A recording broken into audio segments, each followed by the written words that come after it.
దహించు అగ్ని ఆశీర్వాద అభిషేక కూడిక ఏప్రిల్ 8వ తేదీన సాయంత్రం 5:30 నుండి ప్రారంభించబడును.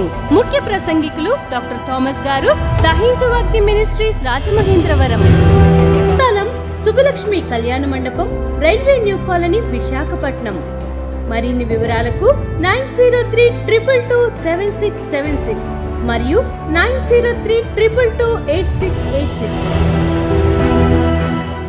విజయవాడలో దహించు అగ్ని సేవకుల కూడిక ఏప్రిల్ 15వ తేదీన ఉదయం 10 గంటల నుండి ప్రారంభించబడును. ముఖ్య ప్రసంగికులు డాక్టర్ థామస్ గారు, దహించు అగ్ని మినిస్ట్రీస్, రాజమహేంద్రవరం. స్థలం కందుకూరి కళ్యాణ మండపం, జింకానా గ్రౌండ్స్, విజయవాడ. మరిన్ని వివరాలకు 9032224646 మరియు 9032224747 0072 మరియు 73.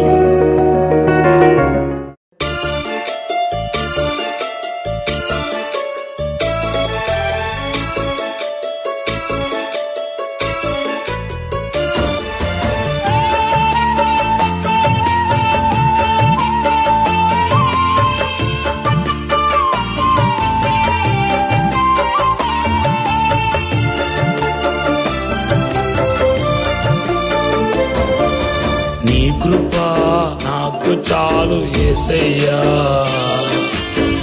నీ కృపయే నాకు చాలయ్యా. నీ కృప నాకు చాలు యేసయ్యా, నీ కృపయే నాకు చాలయ్యా. నీ కృపయే నాకు చాలయ్యా.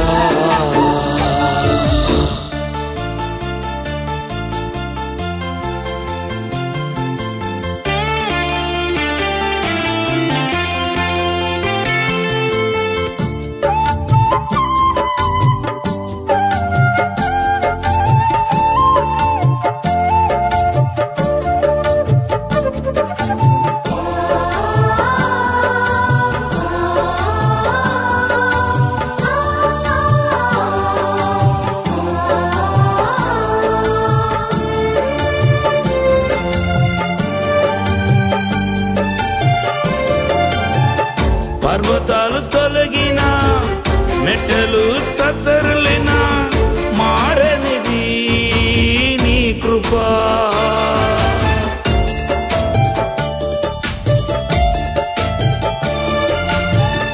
పర్వతాలు తొలగిన, మెట్టలు తత్తరలిన, మారనిది నీ కృప. మారని నీ కృప నాకు చాలు. మారని నీ కృప నాకు చాలు చాలు. నీ కృప నాకు చాలు యేసయ్యా, నీ కృపయే నాకు చాలయ్యా. నీ కృపయే నాకు చాలయ్యా.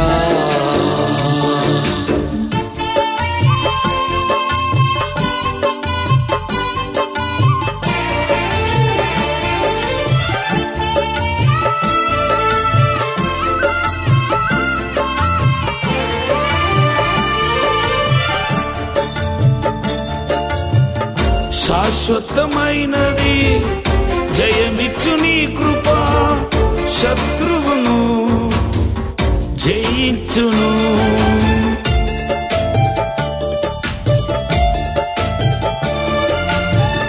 శాశ్వతమైనది జయమిచ్చు నీ కృప, శత్రువును జయించును. ఉన్నత నీ కృప నాకు చాలు. ఉన్నత నీ కృప నాకు చాలు చాలు. నీ కృప నాకు చాలు యేసయ్యా, నీ కృపయే నాకు చాలయ్యా. నీ కృప నాకు చాలు యేసయ్యా, నీ కృపయే నాకు చాలయ్యా. నీ కృపయే నాకు చాలయ్యా.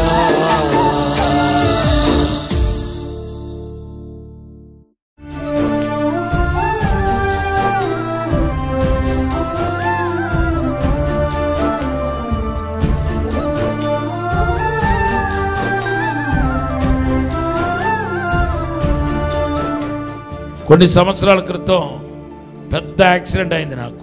తాగేసి ఒకడు వచ్చి ఇటుపోయేవాడు. ఒక మైల్ స్టోన్, అక్కడ మైల్ స్టోన్ ఉంటే దాన్ని కొట్టి ఆ కారు అలా లేచి మా కారులో పడింది. అప్పుడు అలాగా అయిపోయింది మా కారు. అది ఒక టెంపో ట్రావెలర్ పెద్దది. నేను డ్రైవర్ సీట్ వెనకాల ఉన్నాను. అందరికి చేతులు కాలు, నా టీం మెంబర్స్ అందరికి చేతులు ఇరిగింది, కాలు ఇరిగింది. నాకు మాత్రం సరిగా గుండె దగ్గర తగిలింది. గుండె దగ్గర తగిలి ఈ దవడ ఎముకల్లో తగిలి నా ప్రాణం పోయినట్టు అయిపోయింది. నా ప్రాణం పైకి వెళ్ళిపోతా ఉంది. నాకు అర్థమైపోయింది, నేను మాట్లాడలేదంట. స్పాట్లో ఆ కారులో ఏ కారు అయితే వచ్చి గుద్దిందో ఆ కారులో స్పాట్లో ప్రయాణించిన వాళ్ళు ఇద్దరు చచ్చిపోయారు. అక్కడే చనిపోయారు. వాళ్ళ ఇద్దరి పేరుతో పాటు నా పేరు కూడా రాశారంట ఎఫ్ఐఆర్లో. ఇతను కూడా చనిపోయాడు ఒకడు. అతను కారులో బయటికి లాగాలనుకుంటున్నారు, బయటికి లాగలేకపోతున్నారు. ఒక గుణపం తీసుకొచ్చి ఆ టెంపో ట్రావెల్ ముక్కలు ముక్కలుగా చేసి బయటికి లాగారు. నా ప్రాణం పైకి వెళ్ళిపోతుంది. నాకు అర్థమైపోయింది. నేను అప్పుడు ప్రభుని చూశాను. ప్రభువా, నీతో ఉండటే చాలా శ్రేష్టం, కానీ నా మనస్సులో సువార్త ప్రకటించాలని ఆశ ఉంది. అనేకులకు సువార్త ప్రకటించాలి ప్రభువా, అందుకోసమే నన్ను పంపించండి ప్రభు అంటే అప్పుడు ప్రభు నాతో చెప్పాడు, అలాగైతే వెళ్ళు.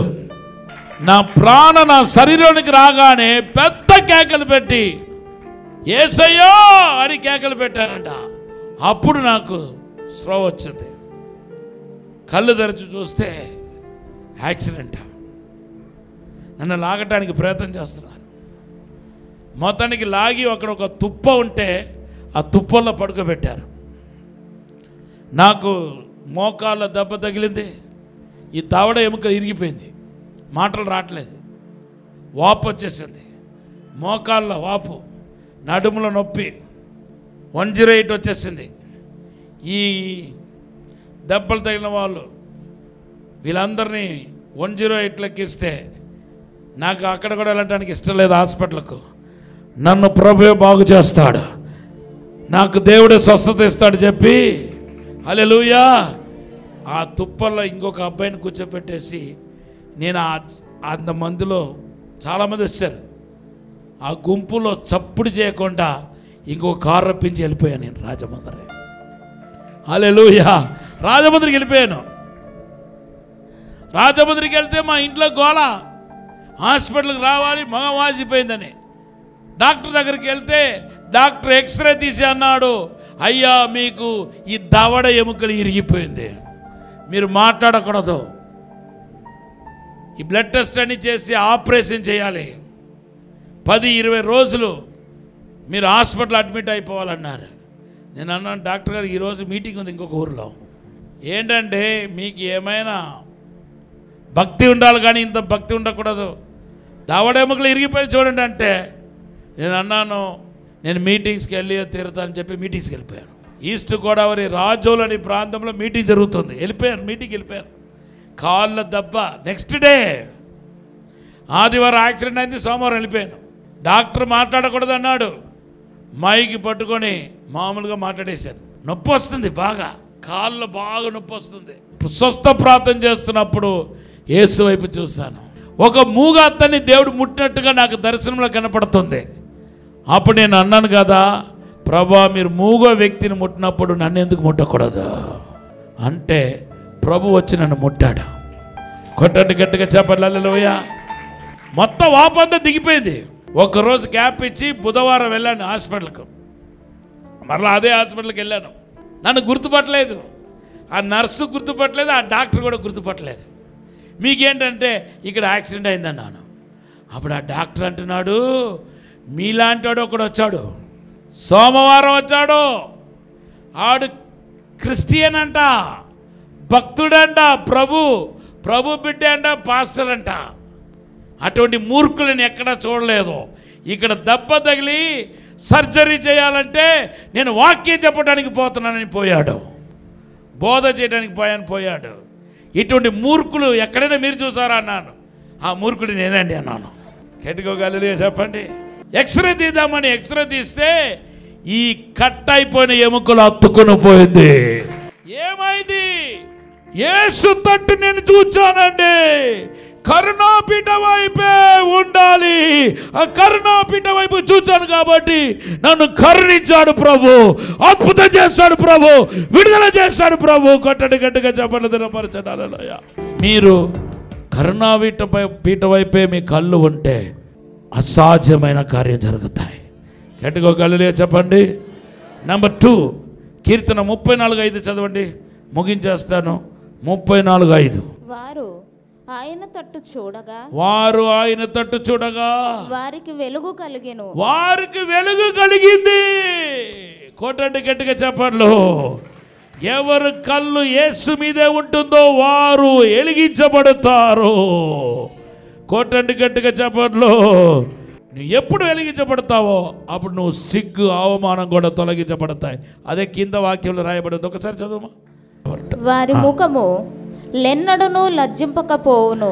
హల్లెలూయా. సిగ్గుపడలేదు, లజ్జింపబోనంటే సిగ్గుపడలేదు అని అర్థం. ఎవరెవరైతే అవమానపరచబడ్డారో కుటుంబంలో, ఇంటిలో, బయట ఎంతమంది అయితే అవమానపరచబడ్డాడో మీ అవమానానికి బదులుగా నీకు రెట్టింపు ఘనత ఈ సంవత్సరం దేవుడు ఇవ్వబోతున్నాడు. ఎక్కడ అవమానపరచబడ్డావు అక్కడే తలపైకి ఎత్తుకుని నడవబోతున్నావు. దేవుడిని ఆశీర్వదించబోతున్నాడు, నీకు అద్భుతం చేయబోతున్నాడు. ఏది నిన్ను బాధలకు వేదనకి గురి చేస్తుందో అది అప్పు అవ్వచ్చు, అనారోగ్యం కావచ్చు, దయ్యపు పని కావచ్చు, ఏమైనా కావచ్చు, దేవుడు తొలగించబోతున్నాడని మాట్లాడుతున్నాడు. 3వదిగా 145వ కీర్తన 15వ వచనం. సర్వజీవుల కన్నులు నీ వైపు చూచుచున్నవి, తగిన కాలమందు నీవు వారికి ఆహారం ఇచ్చుదువు. నీవు నీ గుప్పిల్ని విప్పి ప్రతి జీవి కోరికను తృప్తిపరచుచున్నావు. గట్టిగా హల్లెలూయా చెప్పండి. దేవుని తట్టు ఎవరైతే చూస్తున్నారో వాళ్ళు ప్రతి కోరికను దేవుడు సిద్ధింపజేస్తాడు. కొట్టండి గట్టిగా చెప్పండి హల్లెలూయా. ఈ అలవాటుకు రండి. ప్రతి చిన్న విషయాలకు, ప్రతి పెద్ద విషయాలకు, ఎంత పెద్ద పోరాటమైనా దేవుని వైపు చూడటం, యేసు వైపు చూడటం. ఏ ప్రాబ్లం ఉన్నా యేసు వైపు చూడటం. నీ కోరికలు యావతి దేవుడు సిద్ధింపజేస్తాడు. నీ మనసులో కోరికంతా దేవుడు సిద్ధింపజేస్తాడు. నీ హృదయ వాంఛలు తీర్చబోతున్నాడు. కీర్తన 24వ వచనం దేవుడు వాగ్దానం చేస్తున్నాడు. కీర్తన 37:4-5 వాగ్దానం చేస్తున్నాడు. ఆ వాగ్దానం ఎత్తిపట్టి ప్రార్థన చేయండి. మీరు చేయాల్సింది ఏంటి తెలుసా? ఏంటి? ఎన్ని కష్టాలు వచ్చినా, ఎన్ని శోధనలు వచ్చినా నీ కళ్ళు యేసు నుండి తొలగిపోకూడదు. కొట్టండి గట్టిగా చెప్పండి, దినపరచండి. చివరిగా లాస్ట్గా 123:2.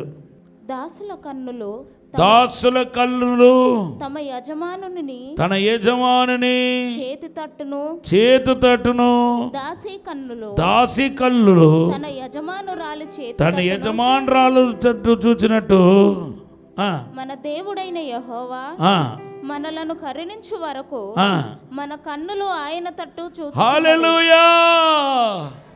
కనికరం పొందాలనుకున్నవాడు, దేవుని కృప పొందాలనుకున్నవాడు చేయాల్సింది ఏంటో తెలుసా? నీ కళ్ళు దేవుని వైపు నిలపాలి. కొట్టండి గట్టిగా చెప్పండి హల్లెలూయా. కరుణాపీఠ వైపు నిలపటం వలన వచ్చే ఆశీర్వాదాలు అన్నీ చెప్తా వచ్చా. మొదటిగా అసాధారణమైన కార్యం. రెండవది ఏమన్నాను? దేవునికి వెలుగు నీకు కలుగుతాయి. మూడవది ఏమన్నాను? దేవుడు నీ కోరికను సిద్ధింపజేస్తాడు. నాలుగవది ఇప్పుడు ఏమంటున్నాను? దేవుని చేత కనుకరించబడతావు బిడ్డ. ఎవరెవరికి సంతానం లేదో, ఎవరెవరు ఆర్థిక ఇబ్బందులు ఉన్నారో, ఎవరెవరు పోరాటంలో ఉన్నారో దేవుని చేత కనుకరించబడబోతున్నారు. ఆత్మీయంగా పడిపోయిన వారు, అభిషేకాన్ని కోల్పోయిన వారు, దేవుని సేవను కోల్పోయిన వారు లోపల ఉన్న మంట తగ్గిపోయిందన్న వాళ్ళు, అయ్యా ముందు నేను తెల్లవారి ప్రార్థన చేసేవాడిని, ఇప్పుడు నేను ప్రార్థించలేకపోతున్నాను అన్న వాళ్ళు, నిలువెచ్చని స్థితిలో ఉన్నవారు, మీరు చేయాల్సినంతా ఏంటి తెలుసా? కరుణాపీఠ వైపే చూడాలి. ఎవరైతే యజమాని తట్టు పనివాడు చూచినట్టుగా, దాసుడు దాసురాలు చూచినట్టుగా దేవుని వైపు చూస్తున్నారో వారు కరుణించబడబోతున్నారు. కొట్టండి గట్టిగా చెప్పండి హల్లెలూయా. ఆ యేసు ఎవరు? ఇప్పుడు థామస్ గారిని అయితే ఇప్పుడు మీరు చూడగలుగుతున్నారు. థామస్ గారు మనిషి కాబట్టి చూడగలుగుతున్నారు. యేసు మనిషి కాదు, ఆయన గాడ్. మరి ఎలా చూడగలుగుతారు? బైబిల్ చెప్తుంది, ఆది యందు వాక్యం ఉండెను, వాక్యం దేవునితో ఉండెను, వాక్యమే దేవుడై ఉండెను. ఆ వాక్యమే శరీరధారి అయి మన మధ్యలో నివసించెను. దేవుని యొక్క వాక్యం మీద ఎవరు చూస్తున్నారో, దేవుని యొక్క వాక్యం మీద ఎవరు దృష్టి పెడుతున్నారో వారు ఎవరి మీద పెట్టినట్లు లెక్క? యేసు మీద పెట్టినట్లు లెక్క. ఎందుకంటే యేసే వాక్యమై ఉన్నాడు. కొట్టండి గట్టిగా చెప్పండి, యేసే వాక్యమై ఉన్నాడు. డైలీ వాక్యం చదవండి, వాక్యం ధ్యానించండి. గట్టిగా హల్లెలూయా చెప్పండి. నీ కళ్ళు దేవుని యొక్క వాక్యం మీద ఉండాలి. గట్టిగా హల్లెలూయా చెప్పండి. అప్పుడు యేసయ్య కళ్ళు నీ మీద ఉంటాయి. వాక్యమే యేసు, యేసే వాక్యం. కరుణాపీఠ వైపే ఉండాలంటే ఆ కరుణాపీఠం ఇప్పుడు వాక్యమై ఉంది. ఆ వాక్యం మీద ఉండాలి. వాక్యం మీద మీ మనసు పెడితే మొదటిగా అసాధారణమైన కార్యం, రెండవదిగా నీ హృదయ వాంఛలు తీర్చబడతాయి, వెలిగించబడతారు, దేవునికి వెలుగు నీ మీదకి వస్తాయి. మూడవదిగా నీ హృదయ వాంఛలు తీర్చబడతాయి. నాలుగవదిగా దేవునికి కనికరం పొందుతావు.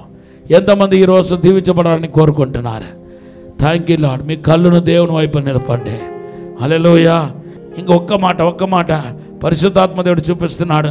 అపోస్తల కార్యం 1:9 వచనం చదవండి. ఈ మాటలు చెప్పి వారు చూచుచుండగా ఆయన ఆరోహణమాయెను. హల్లెలూయా. చూడండి, యేసు పరలోకానికి ఆరోహణం అవుతుంటే శిష్యులు చూస్తున్నారు. అప్పుడు ఒక స్వరం వినపడిందంట. ఏమని స్వరం వినపడింది? ఈ యేసు ఎలాగా కొనబడునో అదే రీతిగా మరలా ఆయన తిరిగి వస్తాడు. కొట్టండి గట్టిగా చెప్పండి. 11వ వచనం చదవండి, 10-11 చదవండి. అపోస్తల కార్యం 1:10-11 త్వరగా. ఆయన వెళ్ళుచుండగా వారు ఆకాశము వైపు తేరి చూచుచుండిరి. ఇదిగో తెల్లని వస్త్రములు ధరించుకొనిన 2 మనుషులు వారి యొద్ద నిలిచి, గలిలయ మనుషులారా, మీరెందుకు నిలిచి ఆకాశము వైపు చూచుచున్నారు? ఆకాశం వైపు యేసు ఎత్తపడుతున్న యేసు వైపు ఎందుకు చూస్తున్నారు? మీ యొద్ద నుండి పరలోకమునకు చేర్చుకోబడిన ఈ యేసే ఏ రీతిగా పరలోకమునకు వెళ్ళుట మీరు చూచితిరో ఆ రీతిగానే ఆయన తిరిగి వచ్చునని వారితో చెప్పాను. ఎవరైతే యేసు వైపు చూస్తున్నారో వారు కడబురతోని వింటారు. ఇక్కడేమో దేవదూతలతోని విన్నారు. మన దేవదూతలు కాదు, కడబురతోని వినబోతున్నాం. రాకడలో ఎత్తపడబోతున్నాం. యేసు వైపు చూచేవారు ఎత్తపడతారు. ఆమేన్ చెప్పండి. మొదటిగా అసాధారణమైన కార్యం చూస్తారు. కరుణాపీఠ వైపు చూచేవాళ్ళు అసాధారణమైన కార్యం చూస్తారు. రెండవది వెలుగును పొందుతారు. మూడవది హృదయ వాంఛలు తీర్చబడతాయి. నాలుగవది కనుకరించబడతారు. ఐదవదిగా ప్రభు రాకడలో ఎత్తపడతారు. కాబట్టి మీ కళ్ళంతా దేని మీద ఉండాలా? యేసు మీదే ఉండాలా. కరుణాపీఠం వైపే ఉండాలా. ఆ కరుణాపీఠం ఎవరో కాదు, వాక్యమే కరుణాపీఠం. వాక్యాన్ని ధ్యానించాలి, వాక్యాన్ని చదవాలి, వాక్యాన్ని బైగా ఖండిత చేసుకోవాలి, వాక్యాన్ని ధ్యానించాలి. మీరు ఆశీర్వదించబడతారు. అందరూ లేచి నిలబడండి. మీతో దేవుడు మాట్లాడి ఉంటే ఒక చిన్న ప్రార్థన చేస్తాను.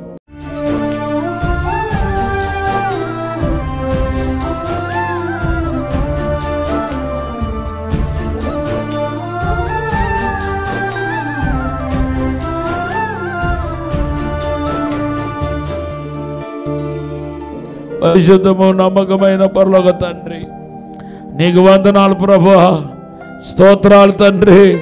అయ్యా, నీ సన్నిధిలో ప్రార్థిస్తున్నాం ప్రభువా, నీ తట్టు చూచే భాగ్యం దయచేయండి ప్రభువా, నీ వైపు చూసే భాగ్యం దయచేయండి ప్రభువా. అయ్యా, సమస్యలు వచ్చినప్పుడు, పోరాటం వచ్చినప్పుడు అయ్యా తండ్రి మనుషుల వైపు చూస్తున్నాము తండ్రి.